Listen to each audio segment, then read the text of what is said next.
Yeah, I love that that was your response, though, that you're the only one on the beach, not that you're the only male. That's right.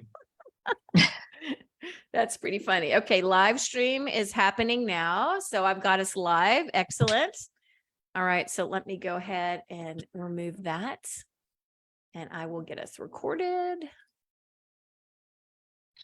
Go to speaker view and record. Double checking that I am actually live. Yes, I am. Okay, perfect. All right. Well, welcome, you guys. Welcome. Welcome to, this is a very special anniversary episode. It's Melanie and Friends. It's the second part of this. So we did this the first time a year ago on Playing to Win for the first time when I was celebrating 15 years of being a team leader straight without any kind of break in between doing other things. And I wanted to share leadership lessons last year. And so as the 16th year approached, which honestly, a year ago, I did not think I would make it to 16. That's why I made a big hoopla last year, because I had all these changes in my life and all these changes with my business. And honestly didn't know where I'd be in a year. And so to be sitting here with all of these wonderful friends today, I just thank you all for taking an hour out of your day, because I think the leading in the now conversation is it's interesting times. And I just want to talk about from your perspective and just have a conversation. I know we have some guests on with us, and we also have people that really want to watch this live, of just some encouraging things, some of your hardship. Let's be authentic. Let's be transparent. This group doesn't know any other way. I think I love you all for that. And just kind of share our life experiences, because I really believe we lift people with us. And the more, I was having lunch with Wendy Papazan, who everybody knows Wendy Papazan, right? She's incredible. And she's a dear friend of mine, and we teach CV together sometimes. I mean, she's just a dear friend. I've learned a lot from her as much as she's learned from me, probably more from her. And we're sitting there, and she knows a lot of my personal story. And she just said, Melanie, I think you need to share more of your personal stuff with people, because I think a lot of times as leaders, we have this image, and again, we lead and we follow all the time. We're going to talk about that, right? But as leaders, we believe that we have to have everything together all the time, and we, can't do certain things. I mean, we have to, and this is just, maybe it's me, but I believe that a lot of us feel this way, that we have to present ourselves a certain way at all times. And sometimes when we show the cracks and we show the pain that we go through and the choices we make, and it's the things that we get beat on. I mean, we wanted to start with a video was that Ashley? Did you send that? Who sent the video? No, it was David. That was David. The little kid getting all excited about us going in leadership. We're like, I got this. And he takes off and he hits the glass window. Right. And there it is. And he just gets bloom. And then all of us are like, well, we should start with that, because that's how leadership feels every single day. Right. And so I love that she said that. And I've been very conscientiously sharing more openly. I'm personally going through a lot of you know that. And it's funny, you guys, and that's why I want us to be really transparent today, is the more transparent and authentic I am, I get so many reach outs from people all across the country. Yep. Saying, can you talk to me? Like, you inspire me. I had no idea that you just left a 26-year marriage, and that you're like, who knew, right? Who knew? And can you talk to me, because I'm feeling this or my health issues that the more transparent we are, you never know who you're going to help, because with that, even though all the stuff, all of us, everybody on this call that's listening, if you're showing up every day, someone's watching you. And so you have no idea that when you share your stories and you share the hard parts too, and like I said, the cracks and all the things that make us who we are, that might be exactly what that person needed to hear to get up today and show up. And I think that's kind of what leadership's all about. So before we jump into the whole conversation, this started last year when I wrote, I'd written this about my 8 lessons in leadership, and I'm not going to read them all. It's too long. You can listen to last year's episode on the podcast. But I did add a couple things that I just want to read before we jump into the conversation. But when I opened it up this year, I talk about the rainbow eucalyptus tree. And I know if you guys have been in any of my trainings, I talk about that a lot. I found that you say that 3 times, the rainbow eucalyptus tree. Have any of you guys seen those before? Are you familiar with those? Well, they're in very tropic places. So I saw them for the first time in Hawaii about, I don't know, 12 years ago or so. It was right before it was the year before I moved to Austin. So it'd be about 13 years ago. And these rainbow eucalyptus trees, as they age, the bark peels and they start releasing colors of orange and green, and they become more beautiful and vibrant the older they get. And that's how I see us as humans. The more experience, the more wisdom we have, the more pain that we suffer and get through and still show up with a smile. I believe the more beautiful we become, the more compassionate we are. And so I talk about the rainbow eucalyptus trees all the time. And in fact, Lisa, who's one of our guests today, she sent me a beautiful photograph of these rainbow eucalyptus that I keep in my office. And she didn't leave a note. So I'm like, thank you, whoever sent this, because I talk about them all the time. And it was actually Lisa, because I talked to her Maui team leaders about partnership and working together.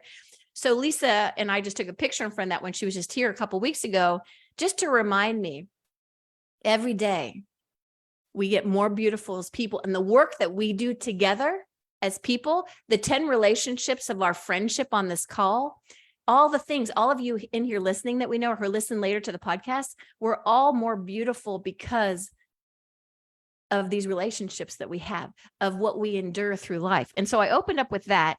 And then the only other thing that I added, and I switched out on my lesson number 6 that I just want to share. And I talked about this a lot I teach career visioning. Ashley is another trainer too. There's only 33 trainers in the country that teach career visioning. And I know Ashley is a huge passion of yours, and it is mine too. I think it's our favorite things to teach. And so my lesson number 6 is take the team with you. Take your team with you. So I swapped that out for hire people better than you. And I talked about that last year. I traded it and I said, take your team with you. And I said, how are you setting up the people on your team for success? Are you spending quality time with them? When's the last time you had a motivational future conversation with a key player? Check in with your people. Check in with your agents. Check in with your family. Check in with the people you care about, your boyfriend, your girlfriend, the whatever. Check in with them, guys. If people matter to you, give them your time, right? Check in with them. Our team has had a lot of transition in Austin, especially in the last 6 months. And there are a lot of unknowns when a new group comes in. Like I have a new ownership group. So my new ownership group, and Diane is on here. Our new ownership group in Austin is Wendy Harrelson, Mark King, and Jason Abrams, right? And now you probably heard that Mike Ray, who was the regional director in the Atlanta and Southeast region, who's amazing. He's now our director of growth and leadership, totally new position, overseeing the 3. So all these new leadership. So a lot changing when you have been in a city for 12 years, kind of feeling like you carried a lot of the weight on your shoulders. So we've been through a lot of transition. So it's a beautiful thing to watch things coming together after 3 months of 827 meetings, which of course, Mark King, if you're Keller Williams, you know what I'm talking about, with the president of our company and partner, and now being led by our new leader, Mike. So much of leading is getting everyone on the same page, isn't it? Like speaking the same language. Not an easy task when it's 3 market centers with over 30 humans with different styles and different ways of doing things. It's pretty amazing to see how in such a short time, we are all speaking the same language. And although we have different geniuses, what makes us more powerful is that we share the same language and vision. Incredible what's possible. So how do you spell love? T-I-M-E. Time with the team to get them all moving forward in the same direction. And it's a game changer. And I just applaud our people because we were lost for a long time. And so it's really beautiful to see this happening. And had I not stayed in 16 years, I would not be having this experience. Right. And so I just wanted to open with those. Those were my main things that I changed. And if you want to hear the whole thing again, it's on last year. So now I want to get to my people on the call and just welcome, hey, if you didn't know and you missed the pre-show, it's David Jones's birthday today, by the way. Woohoo! I don't look a day over 36 and a half. I was going to say, how does that feel, darling? 36 and a half feels really good, right? Okay. So let's talk about, we're talking about leading in the now. And again, whether you're a team leader, OP, whatever your role is, whether you're an agent leadership, whatever you do, a parent, whatever, a lot of people that aren't even in real estate listen to these things. Let's talk about leading in the now. So what is it like leaders, and so do a quick intro, what you do today, what's your role, and then let's start with leading in the now, and what does that mean to you? So birthday boy, the smartest man on the call, would you like to go first? Smartest guy on the call. Thank you, Ashley. You want to just introduce myself? That's it. Yeah, introduce yourself and talk about what's leading in the, what does that mean to you? Oh, let me go first. Wow, look at that. I am, and then you'll go last all the other times, but it's your birthday. Yeah.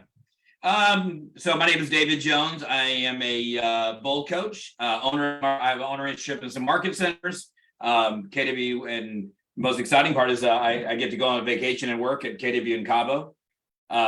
Pretty cool. I know, and I run two real estate teams. So I'm in the trenches, and that's part of my story as well as of doing it. So leadership in the now. I think this market and these times, in the last year is, interesting kind of last few years going on. I don't say it publicly much, the same thing as you, Melanie, good friends going through divorce.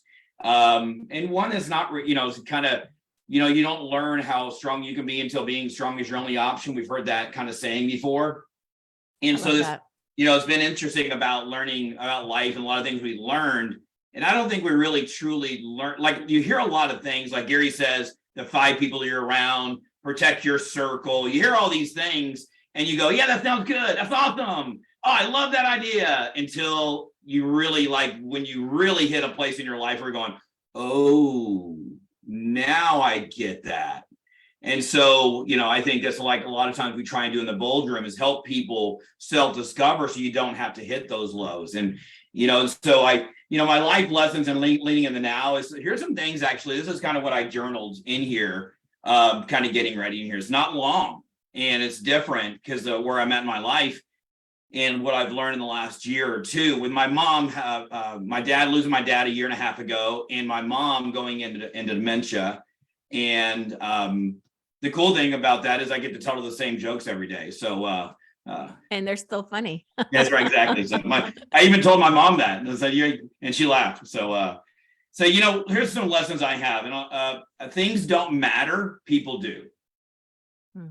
And that doesn't mean everybody actually belongs in my circle, though. If you're not in alignment with me, if we don't have common values, that, I've been downsizing my mom. What I've discovered was that things absolutely don't matter. What I have also learned is that how we take care of ourselves, our actions and the choices we make do affect others in our life. That if you're not in a place, I've learned that if you don't take care of your health, at some point somebody's gonna have to take care of you. And that's so our actions and how we take care of ourselves, our mental state, our stress level, our health, our muscle, all that. Honestly, as little as that sounds, is that we've got to take care of ourselves or other people will have to take care of us. The only person responsible for my success, my joy, my happiness is me. The one thing I can tell you about my career, 20 years in Keller Williams, I've been a bull coach and MAPS coach for 10 years, and at 52, is that the one thing I can tell you is that I am the common denominator of everything in my life. And so if somebody was in my life that shouldn't have been there, I allowed them in. If somebody did something in an agreement where, one thing I think about is that success doesn't always mean people are good people, although I do believe you can be successful and be a good person. Wealth doesn't always mean happiness, although I do believe you can have wealth and happiness.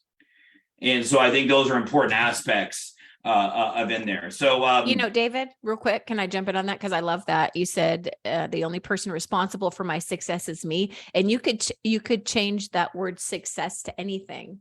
I said success, joy. I wrote down all kinds of words: joy, right. Happiness.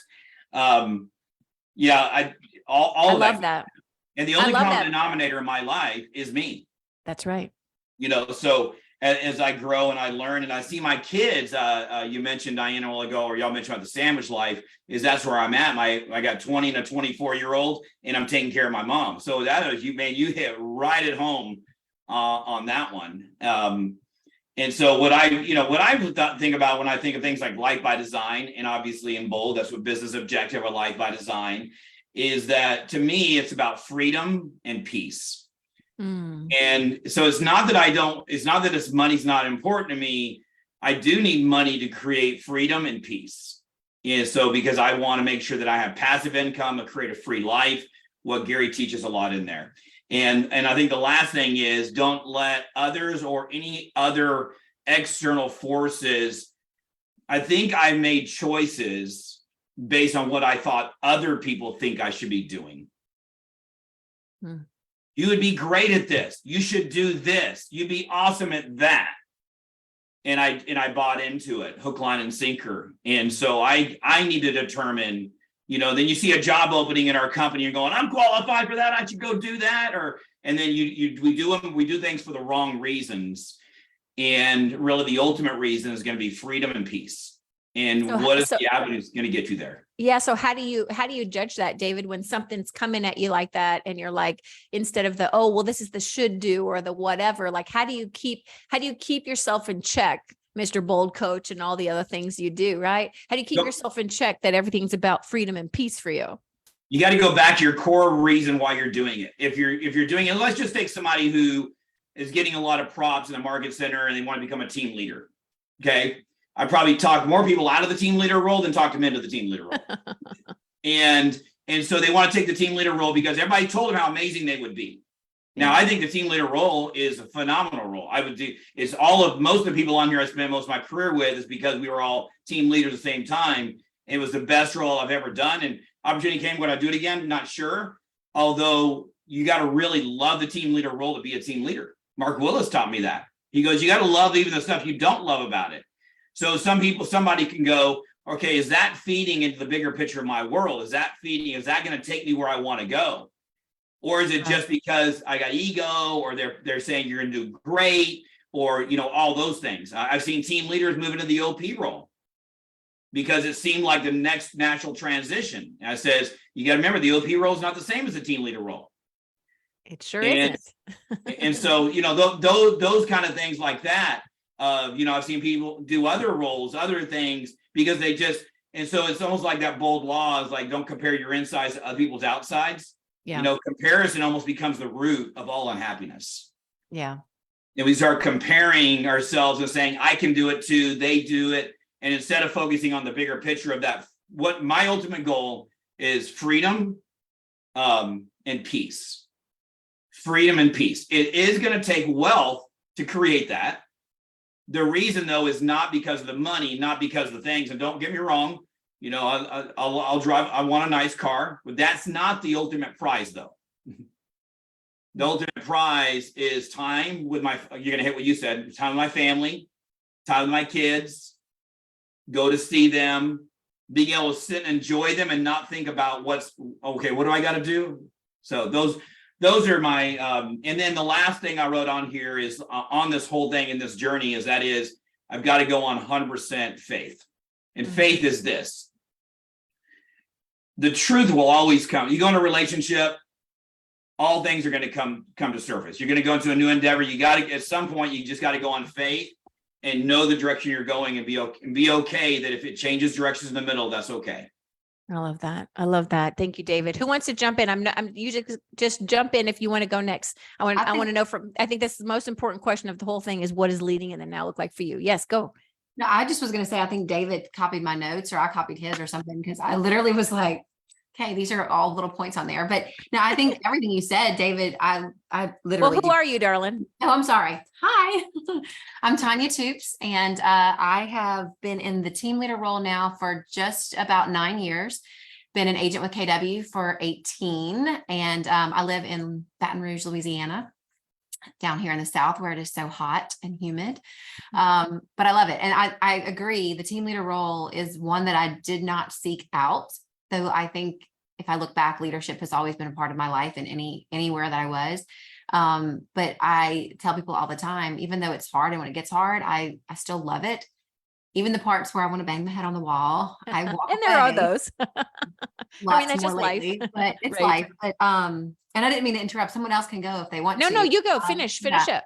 So basically, same thing. So I think when I was reading through these questions right now, I'm in a different phase right now too. And I think what I've discovered is taking time for your health and mental well-being is so important. And I know mental health is a big thing people talk about now, which is great, because I think a long time ago they didn't talk about it. Like I can think about in my grandmother's era, I remember hearing them say, go take your nerve pill, go take your nerve pill. And I didn't know as a kid what that meant, but I'm sure she suffered with anxiety, and just that was just kind of what they told her. And I think that my nature, and maybe most of us as leaders, our nature is to say, we can handle it. We can do it. We can do it all. And I don't know if it is, I think my nature in general has been, here's the next challenge. I can overcome it. I can conquer it. Okay, what's the next challenge? And then having a calendar full of things that I can accomplish and I can add to the list of stuff that I've done, that felt fulfilling for a while. And then when life throws things at you, you're like, okay, I got this too. It's on my schedule. I've got it. I can handle it. Check it off the list. I've got it. And what I didn't realize was that stress actually has true health symptoms. And I started experiencing those this year, and I didn't realize it. And I was having some issues and, felt physically not well. And I eat well, I exercise, I watch all of my, metrics and things. And so I was like, what is going on with me physically that I'm feeling these ways? And so found out it was stress, that apparently I'm in adrenal fatigue because I've been at fight or flight mode for so long. And who knew? Like when they kept saying stress, I'm like, I'm not stressed. I'm fine. Yeah. I'm fine. I've got it. It's a real thing. It's a real thing. Yeah. And so learning that it's okay to not be fine for a moment, and not even so much that, but allowing others to be part of it. So as we know, this last couple of years in real estate have been challenging. So as a team leader, you're not only dealing with your own issues, but you're getting everyone else's issues. And then, you have those who are having hardships and they come to you, and my heart wants to help everyone, but I'm also running a business. And so then you have that weight. Did I not help that person enough? Did I not guide them in the right direction? And so I thought, so one thing, like I said, this is the first time probably in the last 3 or 4 months I've felt stress and anxiety in a whole different way. Never experienced it before, but I'm learning I need to settle down on some things. And so adding that white space and being more intentional about that has been really, really big for me for this last season. And I have 3 children, a 3-year-old, 5-year-old, and an 18-year-old who is moving out of the house in a week, which is probably also adding to my no doubt. Absolutely. College, and which is all wonderful. But one thing I discovered through all this is you don't have to prove yourself to anyone other. You are, just like David said, you are in control of yourself, and that's it. And you don't have to prove yourself to anyone else. So proving to someone that I can do it all, or that I can handle it all, there's no reward for that. And truly, there's no medallion at family reunion about the person who worked the hardest, right? And so, when you talk about that, and that was one of the lessons that I wrote about, is the whole, if you don't take care of your body, where are you going to live, right? That Gary Keller would talk about that, and I think we all can identify that. If you don't take care of your body, where are you going to live? And that has to do with stress, mental health, and holy cow, what the last few years have brought to all of us. Absolutely. And so, it's a real thing. And so part of that is your new normal is you have to prioritize your health first, and you have to make sure that you don't go. I mean, that's been in my life for about 8 years now, right? What you're dealing with. And and you can still function, but you have to listen to your body. And that's a great lesson your that friends you can share. who tell you to slow the heck down. I know. I'm home today. Yeah, exactly. Well, and that's exactly, I'm staying home today. Like as a high I, high D, I want to achieve, I want to go, but I want to be around people. And and so my thought was, I'm around more people, I can do this. Oh, I'll be part of this. And honestly, the last couple of months, I'm like, my weekends are my own, and I just don't want to go places. And I just want to be home with my kids and my family. And it's been so nice. And I felt myself over just the last month feeling better, and it's good like, for you. And nothing against medication, whatever, but I wanted to see if I could physically heal myself and let go of some stuff. And so I was able to just finally let go.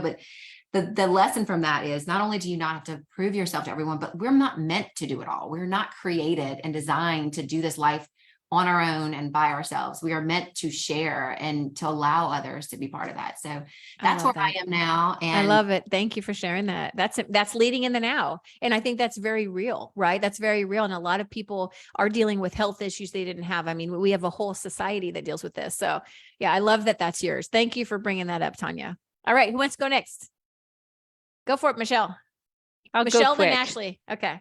Yeah, so my name is Michelle Bippis. I'm been a team leader here in Austin for my whole life, I feel like. Since you were two. Yeah, I was born under a desk at KW, and you know how that goes. But yeah, so I have 5 kids, so I completely have resonated. And then seeing what Melanie's gone through the last few years, I've really she's been an inspiration for me to manage my energy. I guess that's the best way to say it, because you can't not feel the need to achieve. You can't not feel the need, like, oh, I don't want to be around people when you're like nosebleed eye. It doesn't work. So you have to figure out what are your resources. And so I've been one of my core values going to Wendy and Jay's one thing couples seminar the last few years. I've been working on my core values, and one of mine is wisdom. And so I went totally outside of the KW system, and I'm taking training to be a somatic experience therapist, which I'm not going to do anything with. I want all the knowledge. I love wisdom. That's just my thing. So I've been going to these classes, and one of the things they talk about is resourcing. And I think leading in the now right now, if you're not resourcing yourself in things that help you, you're going to fail, and then you're going to let everybody down, and then it's just going to pile on. And so a couple of resources that I wanted to share is read the culture code and talk about the vulnerability loop. Like that's what Melanie was saying. The more she's been vulnerable, the more she's received, and the closer the group has gotten because of that. Because unless you can be vulnerable, you won't receive that back. So the vulnerability loop and the culture code, definitely check that out.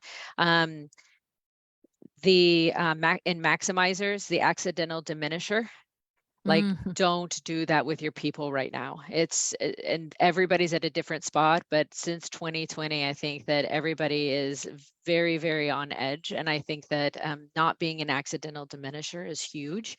And understanding your blind spots, and then surrounding yourself with a group of people that you give permission to come and tell you you're not acting right, or this is not coming off the way you want it to come off.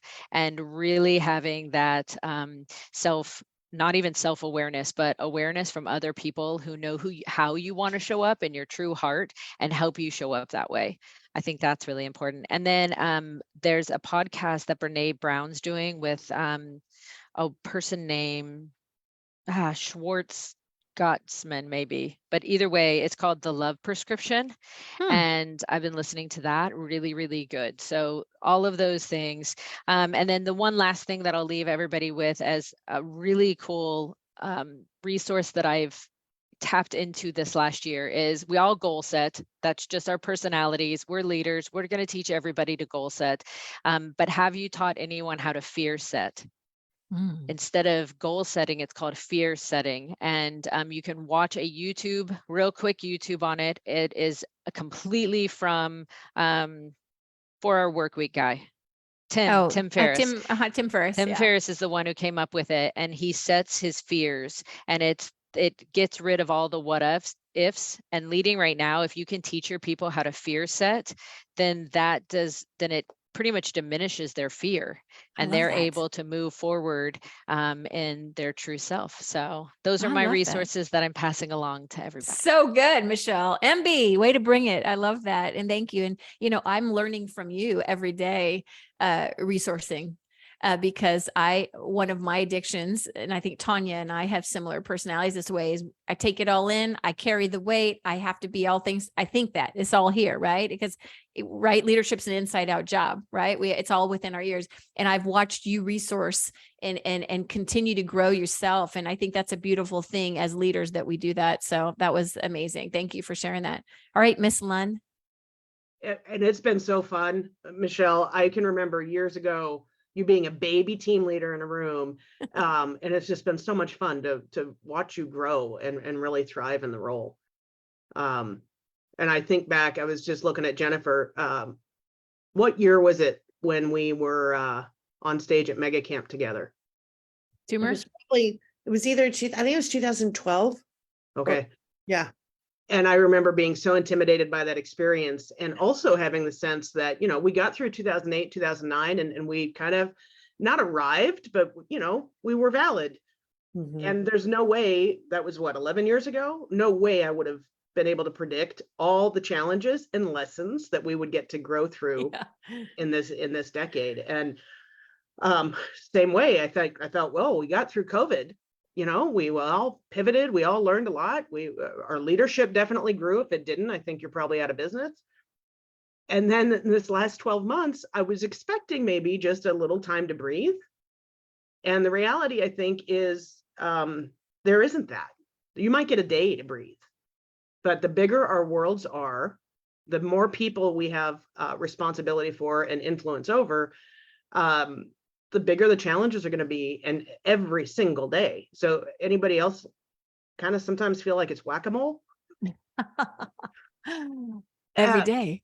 Every day. And said that in a text to somebody yesterday that I feel like I'm in whack-a-mole. Absolutely. and I think it's a skill that I've developed over time, is leading in the now, being present is an absolute necessity. Because if I'm not, and I've got this one big hairy, lawsuit as an example going on, as soon as I have somebody else come into the office or one of our staff members going through something, I have to be able to switch from that energy and be fully present with the person who needs my guidance in that moment. Yeah. And I didn't start with this, but I was a team leader for 10 years. And then I became an OP thinking it would be the easiest job in the world. And for the first 5 years, it really sucked. And it took 5 years to become somewhat decent at it. And the reality for OPs, for those of you who are on here, is everything does stop with you. Mhm. And all what I thought was heavy as a team leader is really heavy as an OP. Yeah. And if you are on that path, that's something you want to do. If we don't acknowledge and figure out how we do resource for ourselves, you'll burn out, or you'll get sick, or you won't actually survive. So that is the one fundamental thing, so that we can be present in the moment. Because if we take all the moments at once, it's overwhelming. You've got to be right there, super focused on what you have to address. And then, yeah, Michelle, you had talked about it, and Tonya too.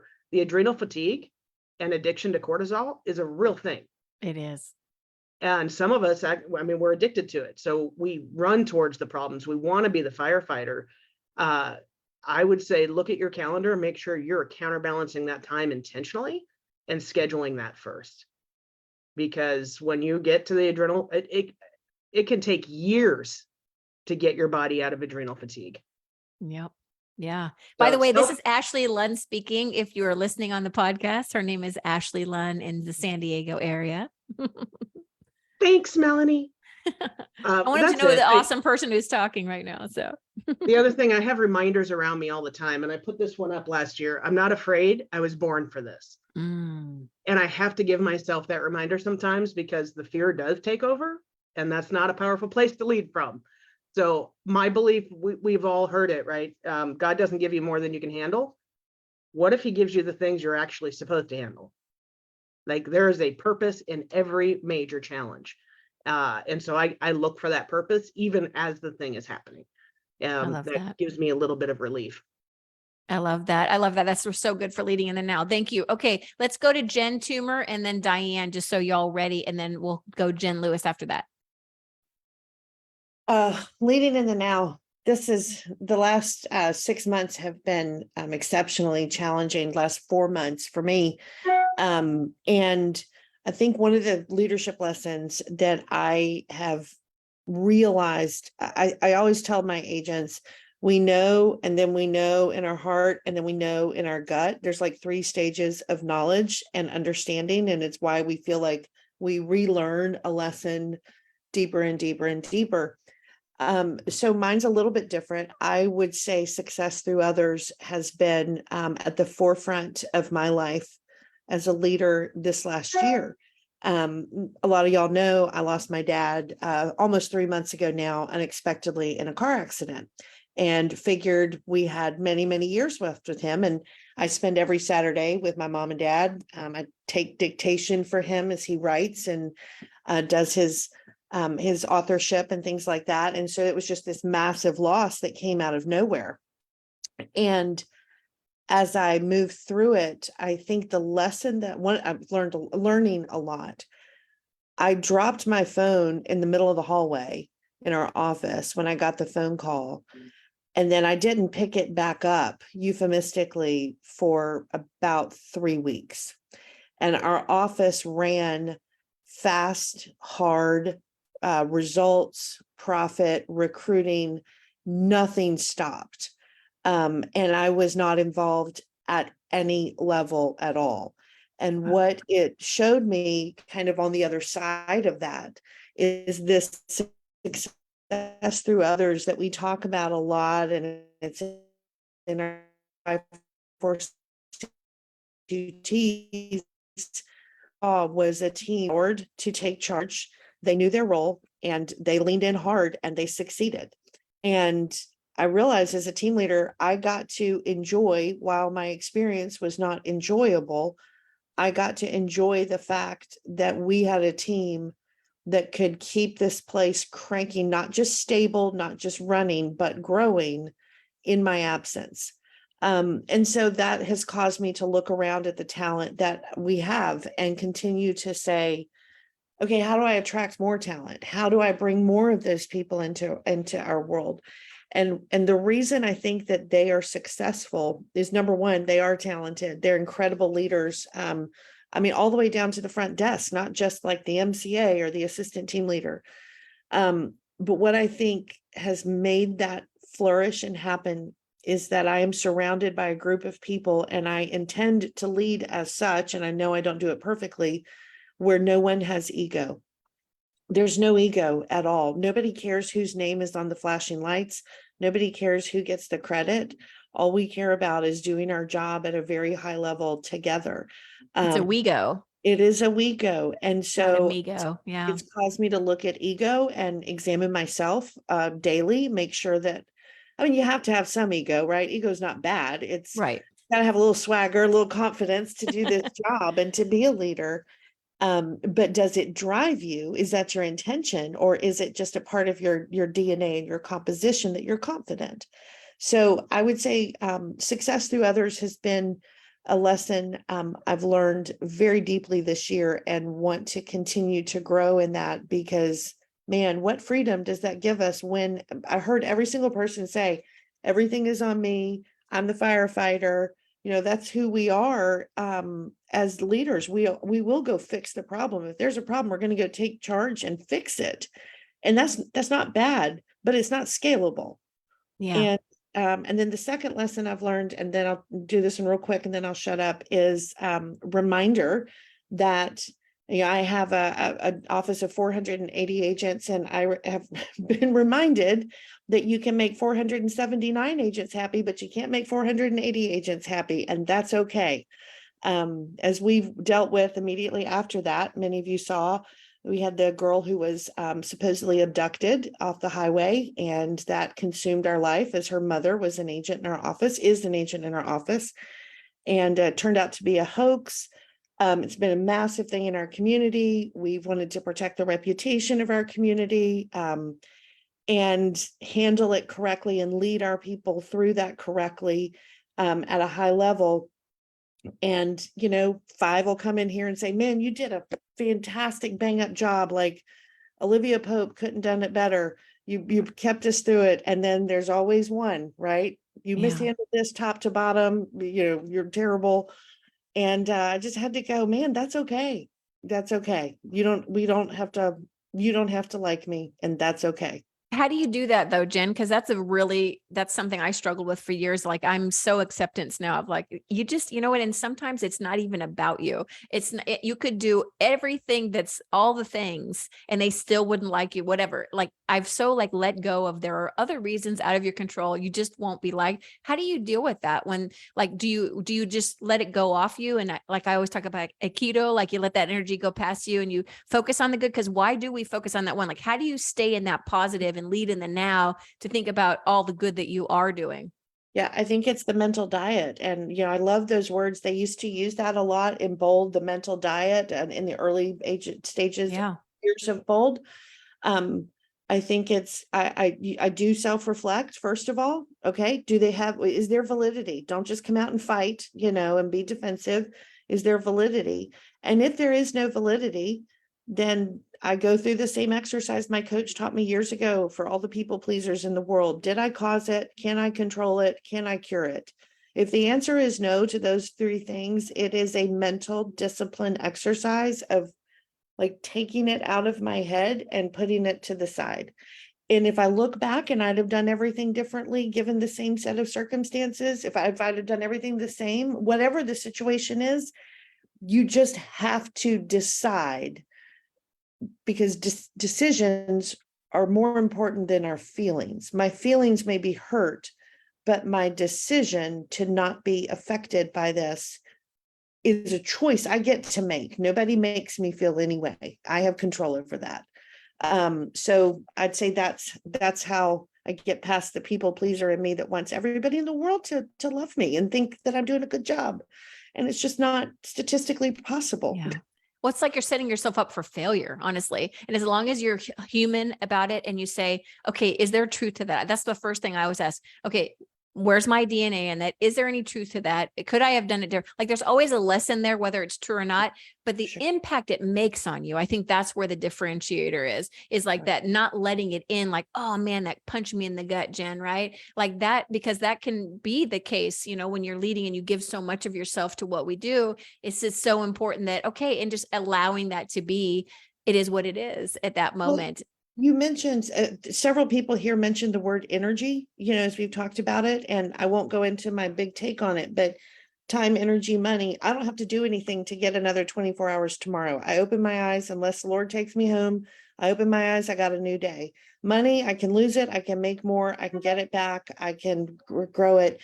But energy is my absolute most valuable resource because I have to work to get it back. Like I'm in that process of grief right now. How do I get my energy back? And I have to exercise and I have to eat right and I have to have spiritual time and affection. And so when you understand that it is the most valuable resource you have, I think you build a fortress and you protect the energy. And when it is something that it should not be spent on, because now I'm going to have to go build it back and get more energy, then I choose wisely how I spend that energy. I love that so much. And I think all of us on the call who know you and love you and people that are listening later, we are so sorry for your loss. And, your dad was such an influence in your life. Like people may not know that, but like you're so involved with the church and he's such a leader of the community. I mean, so watching you lead through this, I just want to tell you, and I'm sure all of our friends on the call and people listening would agree, it's unbelievable to watch how you still show up for your people, even through such a devastating moment. And then right. So I just want to tell you that I think you're amazing and we love you. You're very kind. Thanks for bearing with my oversharing on social media. No, Nice therapy. please, you could share more. You're talking to me, the oversharing queen. All right, let's go to DJ. Thanks, Jen. Hey, y'all, thank you for get ready, put on your seatbelt because my word this year is transparency. So, Wow. So I know Melanie has always teased me. But my theme is gratitude. And Melanie has teased me in the past about keeping things so private. My private life is very private to me. And so, however, in this phase of my life, I do believe that my transparency could be my next thing and that I can help a lot more people by being a lot more transparent. So that being said, It gets me emotional hearing you say that. I know, actually. and I hope I'm not going to cry. You're tearing up. That touches my heart big time, girl. I've been with KW 22 years. I'm incredibly grateful for all the experiences and everything I've had. All the lessons, everything from Ed Milet to listening to you guys here today. I'm very, very grateful. And many of you may not know, but in fourth quarter of 2020, my son was on his deathbed. And I'm grateful for the support I had around me. He was in Nashville at the time. Okay, deep breath. Sorry, y'all. Take a breath. Take a breath. You're doing great. And you look beautiful. If you're listening on the podcast, Thank you. Diane has been in leadership a long time. 22 Yes. years at KW, 22 Yeah. years everything from team leader to GM to MAPS leadership coach, and then full circle doing it all over again. So Right. anyway, Diane, if you drink water, you can't cry. It's like sneezing and That keeping your works? eyes open. okay, baby, thank you for that. Take a sip if you needed. So anyway, my son was in Nashville at the time. Obviously, I was in Austin, and he was on his deathbed, and he was literally on a ventilator for 2 weeks. He's a miracle. He's living. He is a well. miracle. He's a miracle. He was in the hospital for 2 months straight. And my job for 2 months is I left the house. I flew to Nashville immediately. I left my house at 6 a.m. every morning so I could be with him when the doctors came in. And I have a lot of gratitude for the leaders around me. Jen Lewis and Mallory Mundy held that fort down for me. And I was doing Zoom calls in the hospital room from his bedroom. And anyway, but that caused me to really evaluate my life. And I had a lot of gratitude for Keller Williams International, Mark King, everyone, because they gave me the latitude and the flexibility to be able to commute for 2 years. So I literally commuted for 2.5 years, 2 Gosh, weeks that in long, Austin. huh? That's 2 weeks. crazy. Yeah. And another major lesson for me is, the one thing, and we talk about those glass balls that we're juggling, right? And the work ball is the rubber ball. And finally, after 2.5 years, and I've heard y'all mention the word ego. I've heard lots of great lessons on here today. I finally came to the point where I'm like, I love my team leader role. I love my OP roles. I love them all. I don't want to give them up. And something had to give. And I raised my hand about a year ago and said, I life by design, right? We knew we had this new ownership group coming in, and I raised my hand and I said, I want to design my own role where I can be a little bit more remote and still yet get to participate with some of my favorite people in Austin, Texas. So my official title now is Director of Growth for Ancillary Services. Who knows what that is, right? Y'all know, we know what it is. So we're starting title companies and mortgage relationships and all that stuff. So, But you could be with your family in Nashville. and now I am with my family in Nashville, because when my son was ill, I did things that we all advise our agents not to do, which is make a decision, a really important decision, really quickly when you're in the middle of chaos. And so I literally sold my home in Austin, Texas, December 2020, bought a home in Franklin, Tennessee, December 2020, that had 2 bedrooms on the main level because I didn't know what kind of health problems we'd be dealing with going forward. So thankfully, we're good. But now we're in the sandwich generation. And so I've got a dad who's having surgery. I think I've been in the hospital with him 3 or 4 times over the last year. And now I've got a family member who's going through rehab. And so I'm learning a lot. I grew up in an alcoholic family. So every day what I'm telling leaders is you've got to take the time to pour into yourself every single day. And my theme is gratitude. And I laughed this morning. I woke up, I read the Stoics every morning. I read something spiritual every morning. And now I'm reading Codependency No More kind of books every morning. And my codependent reading this morning, and I'm going to read this to you all. Gratitude unlocks the fullness of life. It turns what we have into enough and more. It turns denial into acceptance, chaos to order, confusion to clarity. It can turn a meal into a feast, a house into a home, a stranger into a friend. It turns problems into gifts, failures into successes, the unexpected into perfect timing, and mistakes into important events. It can turn an existence into a real life, and disconnected situations into important and beneficial lessons. Gratitude makes sense of our past, brings peace for today, and creates a vision for tomorrow. Gratitude makes things right. Gratitude turns negative energy into positive energy, and there is no situation or circumstance so small or large that it is not susceptible to gratitude's power. We can start with who we are and what we have today. Apply gratitude, then let it work its magic. Say thank you until you mean it. If you say it long enough, you'll believe it. Wow. And so Amazing. anyway, I hope you all have a gratitude practice that you lean into every single day. And it's so funny. Last night I was in a little tiff with my husband, actually. Imagine that happens to everybody every once in a blue moon. And I'm like, why don't we just end our day focusing on what we're grateful for? Why don't we just end our day that way? So anyway, I'm very, very grateful to all of y'all on letting me run off at the mouth, and transparency. You're going to hear a little bit more of that from me coming forward. So anyway. Oh, honey, you have no idea let's applaud that. Those of you that know Diane, that was a big deal. That was a huge deal. And I have it on the recording here, which is amazing. Oh, great. Where's this? It's good because your whole world is changing. All of our lives are changing. And the more transparent we are, like we said at the beginning, like what Michelle has seen me go through in the last few years, like it just, people can lean in and connect with you at a whole different level. So that's beautiful, Diane. I'm so proud of you. And I love that you've created that life by design, and you inspire a lot of us. So thank you for being on the call. Okay. We're going to go to Jen Lewis, and then we'll go to Karen, and then we're going to finish up with our Maui. We might run a couple minutes over. If you have to hop off, but Jen, let's go to you next.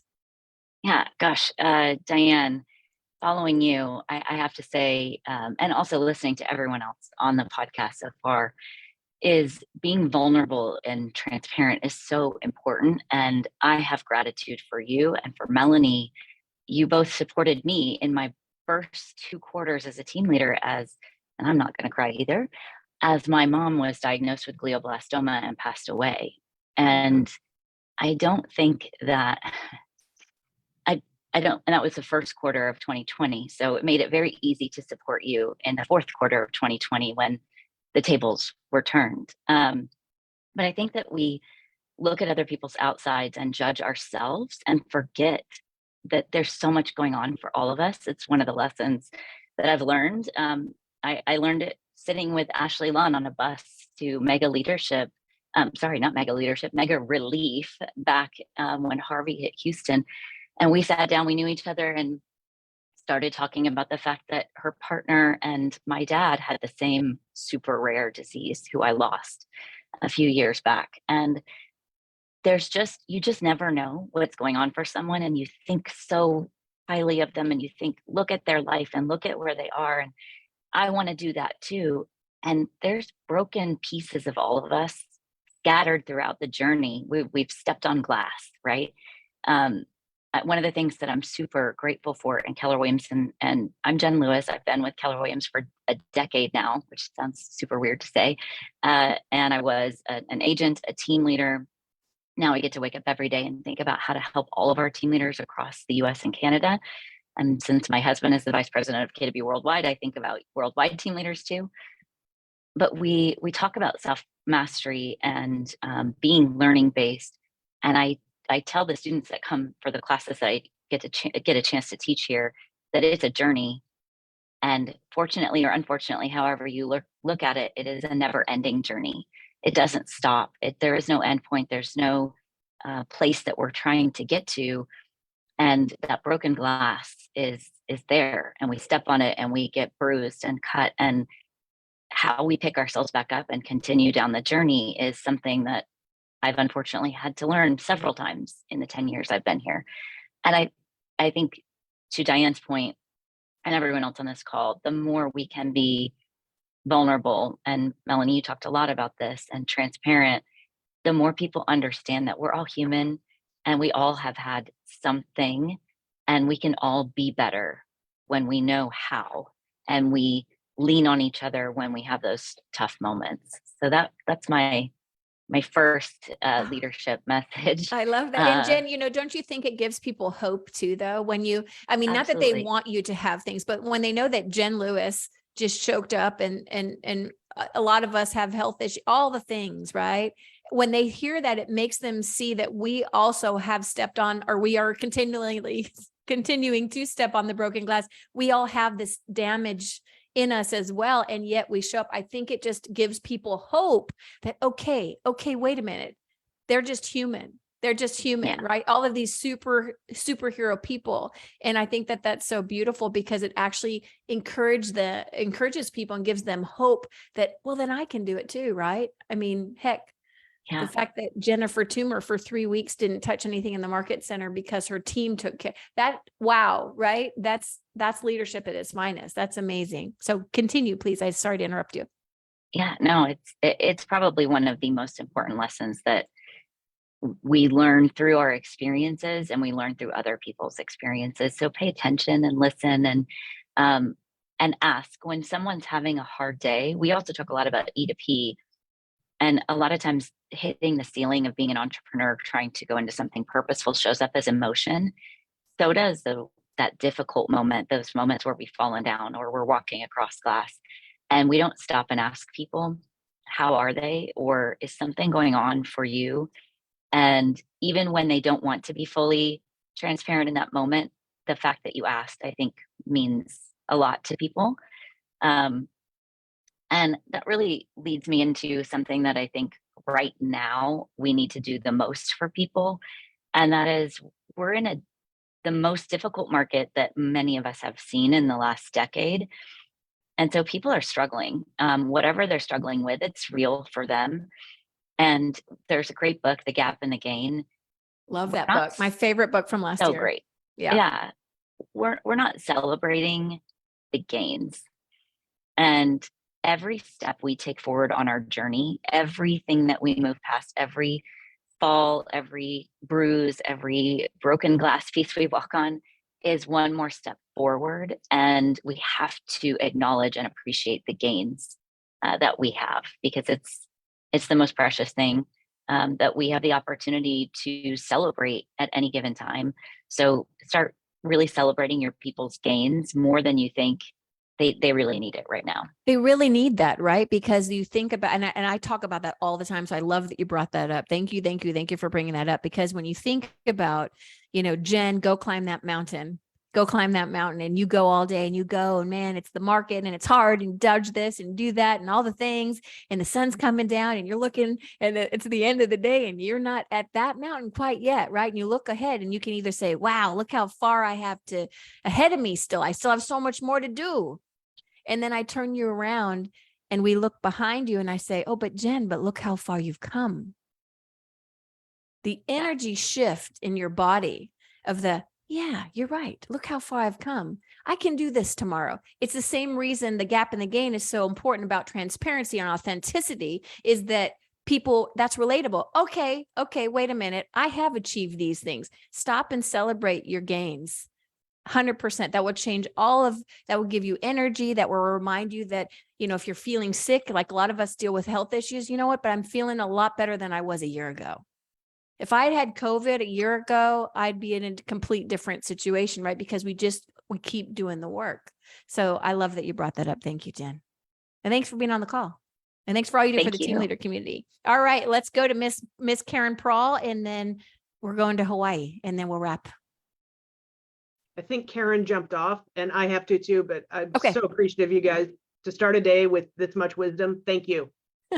Thanks for being here. Okay, let's go to Lisa then. Awesome. Thank you. I think we did this last time. I get to go last. I know, I saved you because I give you, Yeah. it gives you time Now to wake up, See me better. It's like 5 a.m. Now it's 6. Yes, thank you. This is such an important conversation. I mean, I love this group so much, and these are exactly the conversations we need to be having.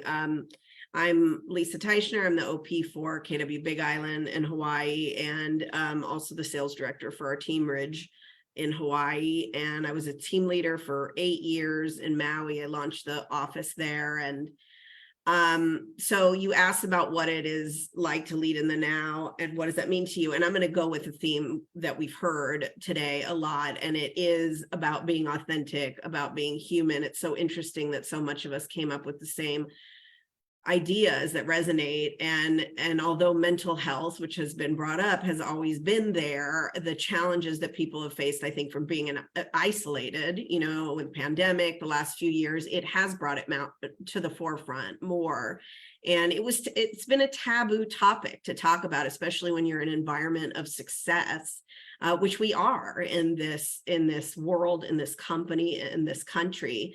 And now people do talk about it more. Maybe my antenna is up for it more now because of my personal experience. And I think it's also out there in terms of resources. And I think that being a leader and being honest about your struggles, which we've talked about, it means not only serving and offering to help others, which we do every day, it's asking for help too when you need it. And I think that we tend to believe that people look at us differently when they only expect, and they only expect things to be perfect for us. And it's not. And maybe some people do look at us that way. And honestly, the people that matter and the people whose lives that we touch, it happens in a different way when we're authentic. And so I know we don't have a lot of time. I just wanted to mention that. And then I also want to just give a little bit of advice because people have been kind of talking about things that have helped them. And I also have gone through personal struggles. I think it's interesting that a lot of us have lost somebody in our lives or gone through that. And I did lose my mom also a couple of years ago. And so that, I mean, I think it's a catalyst for things to change in your life, and you start to see things through a different filter when that happens, and it changes you and it changes the way you lead. And I think for the better. And I mean, even though, like Dan, you were talking about the gratitude, and it is like you look at that happening and how that impacts your life in a different way. And I really feel like I'm a different person today, and the way that I'm living the rest of my life was impacted by that experience that I went through. So in that sense, I'm grateful. Obviously, it's a very difficult struggle to go through, and we all go through it. You know, this happens in everybody's life. So we should talk about it. So the advice that I have, and I think why I choose the leadership path, which was a question that you asked us, which is funny because we didn't collaborate or talk about this in any other way. I say that it's not easy and it's worth it. That's what I usually say about leadership. And I don't know of any shortcuts to get through the difficulty part of it. I haven't learned those yet. And however, you know, I do want to talk about one thing that Tanya talked about, which is, and a couple of people talked about, I mean, cortisol, Ashley talked about it. I think that if you hang on to things and the way that we are, and being high I's and high D's, we tend to hang on to things, and we tend to hang on to people because we care so much. And what happens as a result, and based on our upbringing, our environment, our childhood, our parts, that does tend to give us anxiety. Not everybody, but I think in general, we have to go through that process of how do we deal with that. And I wanted to talk about a couple of things that have helped me tremendously. One, in the last few years, really. One has been Simon Sinek and the book, The Infinite Game. Great book. Has been a big influence for me in being able to kind of let go and look at things from a different perspective when you're running a business. The other thing was a therapist that I found when I was seeking like a grief group. I was really trying to find support for how to deal with my mom's passing. And I found this amazing type of therapy called Internal Family Systems, IFS. And I would highly recommend, if anybody is going through, you know, anxiety or stress or difficulty, or what Tanya was talking about, or this kind of burnout, or these constant cortisol, you know, releases, that type of thing will really teach. It's taught me a lot about who I am as a person and why I deal with the things the way that they do. And that's allowed me to let a lot of that go as you kind of go through that process of therapy. And one of the things Ashley mentioned about cortisol is turning off the notifications on my phone. It sounds small, and it was a huge game changer for me because that's what releases that cortisol. Simon Sinek talks about that too. You know, you get a notification on your phone, it has a chemical impact in your body, and that affects you, and it adds to your anxiety. So by what I did is I went on a cruise to Alaska like 5 years ago, turned off the notifications on my phone. I never turned them back on. So I can look at my text messages on my own time, and something like that. It's small and it was really big. I also would recommend John Deloney, following him on Instagram. He's an incredible speaker and just really helped me with a lot of, like, you know, mental health, and making me feel like I'm not alone in the journey, which you guys all make me feel like too. And then a couple other things. Jen Toomer talked about, like, decisions and feelings. And here's what I've learned in going through this therapy process is I used to just ignore things and let them go. Like, they would come in and I would just say, oh, it's fine, and I really wasn't ignoring them. And this is what happens is you push past it, you say you're letting it go, you're moving on, you're driving forward, because that's what we do a lot as leaders. And what happens is it still goes in there into your body, into your mind, and internally it will kind of fester. So what I've learned is to allow myself to feel, which is again, very taboo as a leader. I'm going to cry, I'm going to feel, I'm going to be vulnerable. And the more that I've been allowing myself to like, oh, okay, I feel this way. Let me, if I need to cry, I'm going to cry. And then a magical thing happens is that it does let go. Like it's like you're not hanging Releasing on to almost, this. right? It's You're not in hanging you. on anymore. Yeah. And you don't carry it with you. So I would Yeah. challenge people to not be afraid to feel. I mean, there's a, you're not going to be crying all the time in your office. And, Yeah, if that's you not have good to either. sometimes, maybe let that happen. But, the title of my TED Talk and book, I always tell people now that I've started this journey, is going to be called The Dark Side of Achievement. Because I like think that that. I people don't love talk that. about it. So look out for that book in about, 5 years. The dark side of achievement. I love that. Did I miss anybody? I think I got all my guests because Karen Prawl, shout out to her. We were texting. I'm so sorry. We got started a little bit later and I apologize not getting, I just needed this one question. I had this whole, I have 5 other questions we're not even getting to because I just assumed when I have my guests normally, wow, how powerful this hour has been, you guys. I love each and every one of you. I have no doubt that everybody that listens to this or watches it later on will get so much value. It all comes back together. We all kind of have these different lives, but we all have this similar journey and just different timing, right? And kind of our message is all the same, which is you have to take care of yourself. How can you take care of other people if you don't take care of yourself? We know that, right? And part of taking care of yourself is being pretty dang transparent on what is actually happening in your life. Perfection does not exist. Okay. Perfection is not a real thing. It's an illusion. And the more perfect you try to be, the sicker you become, or the more unhappy marriages. Just ask me, why you stay in a 25-year marriage that you should have left 9 years ago. David knows about this. A lot of you know what I'm talking about. You do it because of the image. And what does that mean? And all the things. Well, screw all that. Excuse my language, but that's a really bad word, right? See, I don't even care about that anymore. So it's just be your authentic self. Because when you do, that's leading in the now. Leading in the now this is real life. And guess what? This stuff happens to us too. And every day we have a choice. Every day we get up. Every day we ask questions. Jen Lewis talked about, the gap in the gain, checking in with people that matter to you. We started off with that.